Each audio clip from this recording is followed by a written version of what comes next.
Gayatri Mahamantra. Om Bhurabhuvah Swaha Tatsaviturvarenyam Bhargo Devasya Dhimahi Dhiyo Yona Prachodayat. Om. Invocation of the Guru, the form of Adi Guru Muni Ved Vyas. Guru Brahma, Guru Vishnu, Guru Devo Maheshwara. Gurudeva Sakshat Parabrahma Tasmai Shri Guruve Namaha Akhanda Mandalakaram Vyaptam Yena Characharam Tatpadam Darshitam Yena Tasmai Shri Guruve Namaha Om Shri Guruve Namaha Vyasarupena Avahayami Sthapyami Dhyayami Pujyami Tato Namaskaram Karomi. Akshar Brahma Yoga, Shlok number 8, Chapter 8, Date 8th, Month 8th August. So the commonality today that prevails is the digit 8. The date, the month, the Shlok, and the chapter number as well. The Shlok, those who are connected through YouTube shall be able to find it on the screen, but on the Facebook it may not be visible. The Shlok conveys Abhyas Yoga Yuktena Chetasa Nanya Gamina Paramam Purusham Divyam Yati Parth Anuchintayan. The basis for this understanding took its form in the chapter number 6, which is Dhyan Yoga, and with special reference to verse number 17. Yuktahara viharasya yukta cheshtasya karmasu yukta swapna bodhasya yogaha bhavati dukkhaha. The basis for this shlok was chapter number 6, Dhyan Yoga, shlok number 17. Yukt, one single word in English that can define the word yukt is apt, appropriate. The aptness in dietary regulation, aptness in conduct regulation, aptness in one's own making efforts, endeavors, and then aptness in the aspect of sleep and waking hours. But sleep has to be taken not only in the physical terms of sleeping and waking up, but also lying low upon vital subjects and having high concern about subjects which are mundane. And subjects to a spiritual sadhak, who is in this spiritual growth sadhana, the mundane subjects shall always be the ones that are not going to stay forever. And anything and everything that constitutes and encompasses under one's inner growth shall fall under the category of the vital aspects, vital subjects. So the shlok gave us an understanding that one must act under the principle of aptness. There should be no extreme aspect associated in one's conduct, whether it is dietary aspect. And diet alone does not mean what to be eaten, how much to be eaten, when to be eaten. No, it does not confine to that. We have to go into the depth of the anna, that is the food. Three aspects of food, three dimensions of food: the taste, its impact upon the body, and the sanskar. Swad, sar, sanskar. Sanskar means the subtle aspects of the food that we intake, whether it has been procured by rightful earning, whether it has been served by an ideal person or not. These aspects control the sanskar that affect one's own understanding. So, for a spiritual sadhak, diet alone does not confine to taste and quantity. It goes beyond that towards the realms of the sanskar. The same goes for conduct also. Conduct has to be understood again at depths, that many of my karma unnecessarily, unless it is for the regulation or dispensation of a very important responsibility that covers a larger good, unless that is so, I must be conscious enough, aware enough not to dispense any act or in a manner so that there is an outcome of karmic bondage in return. So, ahar and vihar in various aspects. Vihar in the capacity of a family person, citizen, as a profession, all aspects. The third in that chapter, in that shlok, was yukta cheshtasya, efforts. Efforts must be consistent. Everything can be accomplished by following its due procedure. Everything has a due procedure to follow. If you don't follow the procedure, and on one day you touch the extents of some extremity, and on the other hand, you become oblivion to that subject, no, success won't come to your way, whether it is the material dimension or the spiritual one. One's effort has to be governed by the principle of constant, equitable vigilance. Satata Samyak Jagrukta. Unless your efforts are regulated by the principle of constant, equitable vigilance, your efforts are not going to yield the desired results. So one must be consistent. One must follow the procedure. One must be able to endure those odd moments when there is no outcome, or rather, the outcome is not favorable. That is a very important aspect to be observed, because in any effort you make, be it a material or maybe in the spiritual growth, things don't fall your way. They certainly go adverse. You, your own self, become an adversity to your own inner growth. The adversarial aspects of your own nature, they act as impediments when you embark upon dhyana. You go for meditation inside, your mind is so wandering, its unmindful voyage, it thwarts all your efforts. You're not able to focus, you're not able to concentrate. You want yourself to be immersed into the dharana, the object, the subject of your concentration. But your mind is so scintillating, it's so moving, it's so shaky, so fragile. It disallows all your efforts, and it drags you, it extricates you towards avenues which are unmindful, whether it's some imagination, some recall, whatever it is. But it does not allow you to stay in your own primary pursuit. So you have to endure that. And to be able to endure all those odd movements cannot happen unless you are yukta, apt. You withstand all those infringements that want to draw you away from your primary pursuit. Then comes yukta swapana bodhasya, dream, not sleep, and waking up. It's not about sleeping for either 4 hours or 5 hours. A balanced sleep, if it is required for 7 hours, that's mandatory. But it's more important for a spiritual seeker, and also for the one who or she or he is in the pursuit of our material objectives, must observe that one has to sleep upon certain subjects, certain issues that distract you, that draw your attention towards unmindful avenues, they disallow you to focus upon your objective. And you have to be highly conscious, alert. You must hold highest vigil towards subjects that must be remain at your priority of your utmost concern.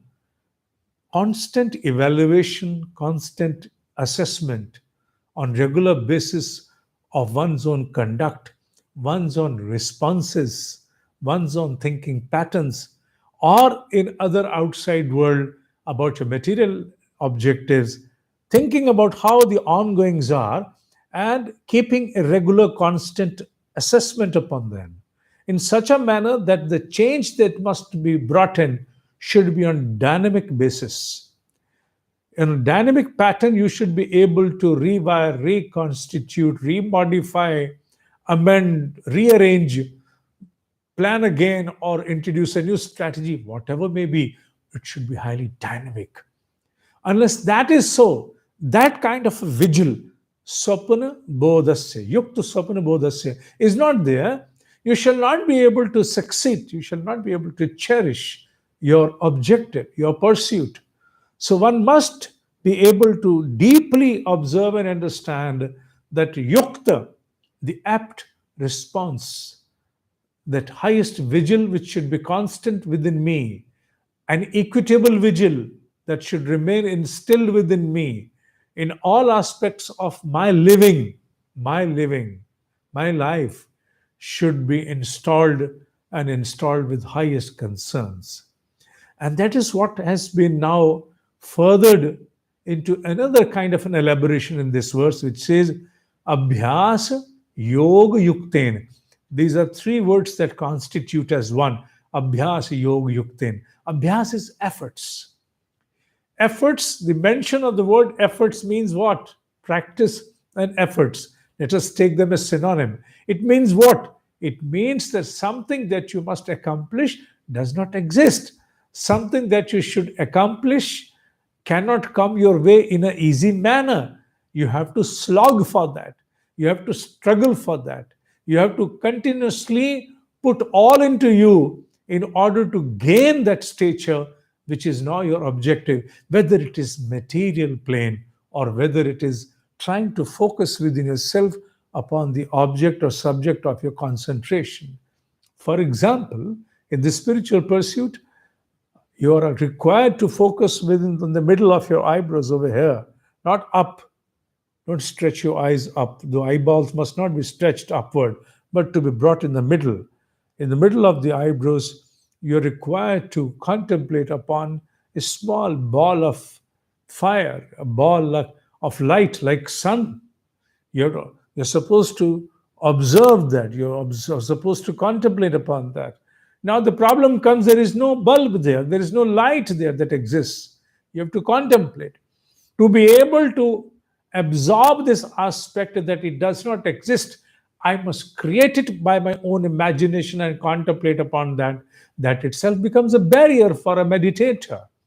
Then, even if you're able to struggle and able to overcome your resistance to imagine and contemplate, then comes the problems that you're not able to stay with that ball of light because there are so many wanderings that want your presence. There are so many avenues that want to draw your attention in the form of many things that are risings within your own awareness.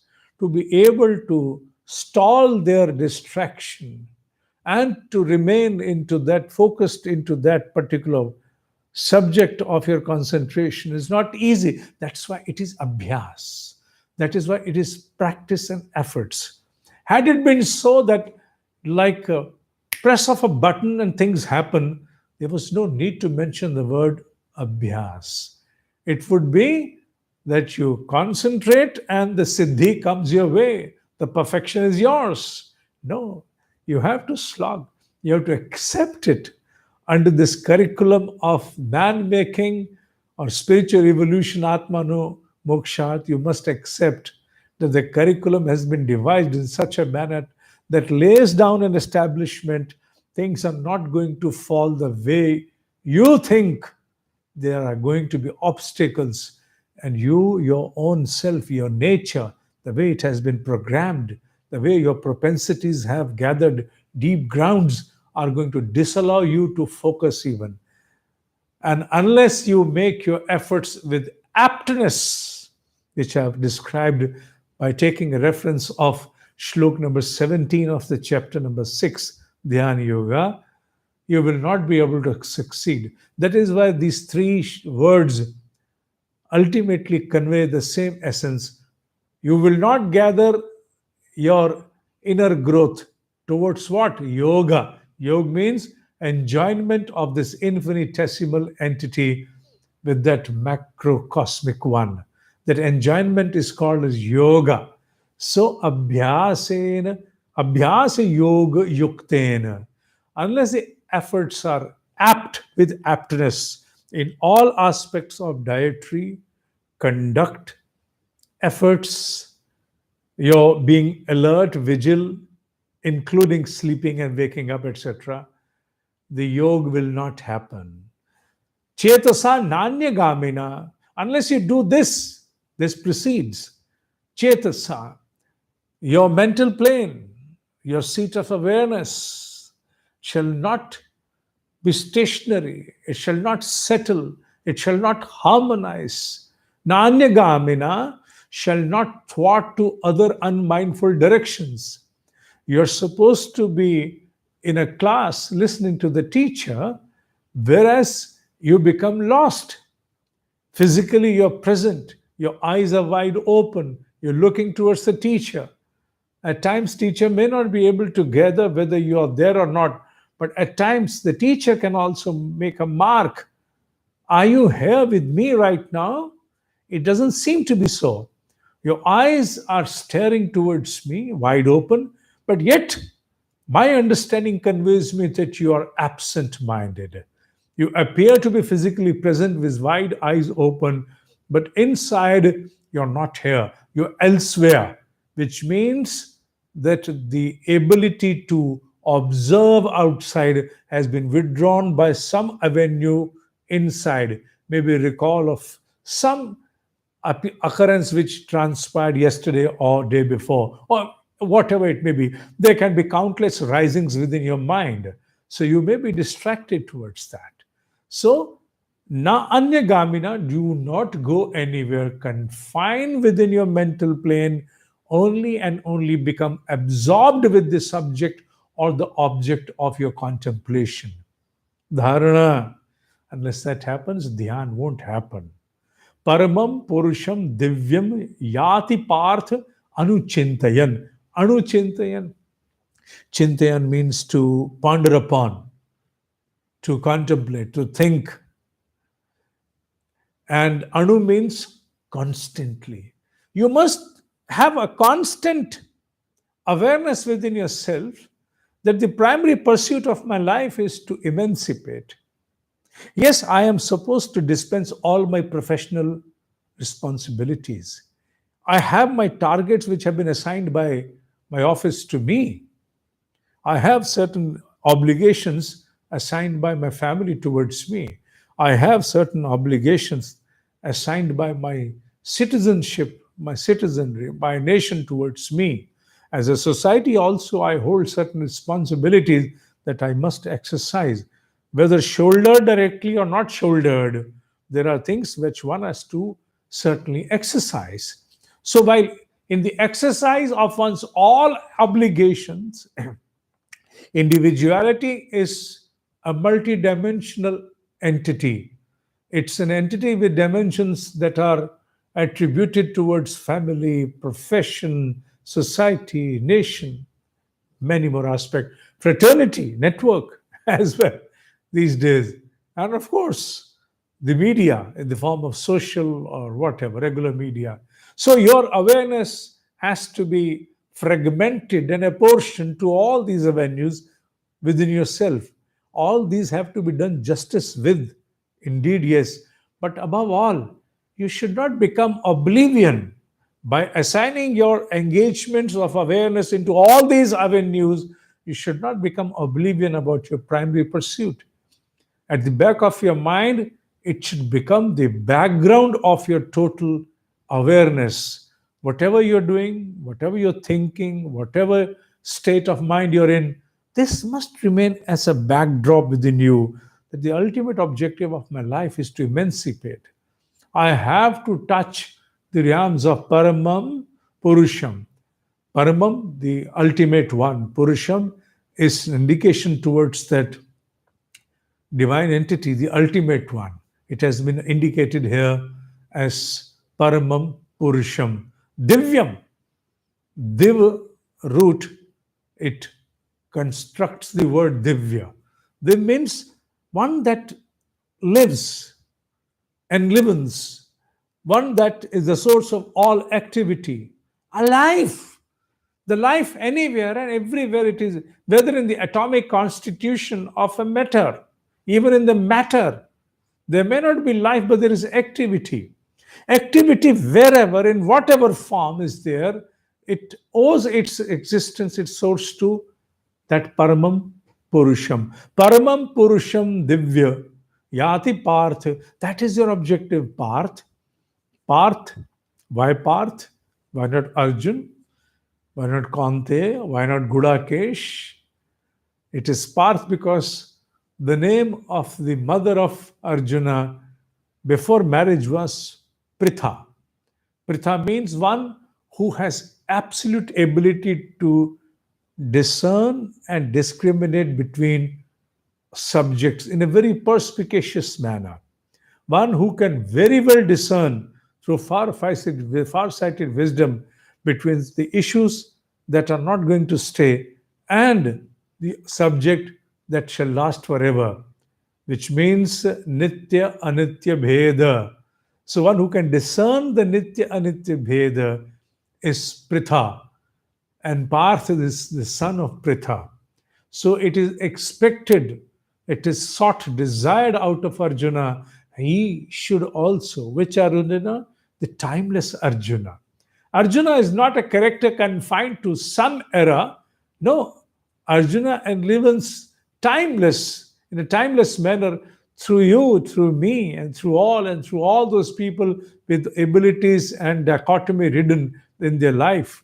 Arjuna is everywhere. So it's expected out of Arjuna to hold this primary pursuit ever at the back as a backdrop in one's mind, so that you don't become oblivion to that. Even while dispensation of all responsibility of your multi-dimensional entity, you should keep in mind that your primary objective is that, so that anything you discern, any aspect of your life you conclude, any decision you arrive, let it be of any subject, it should not be averse to your primary objective of the life. It should be in consonance with that. It should not happen that any decision of yours is inconsonant with your primary pursuit. If that happens, then of course, instead of approximating towards your objective, you shall distance.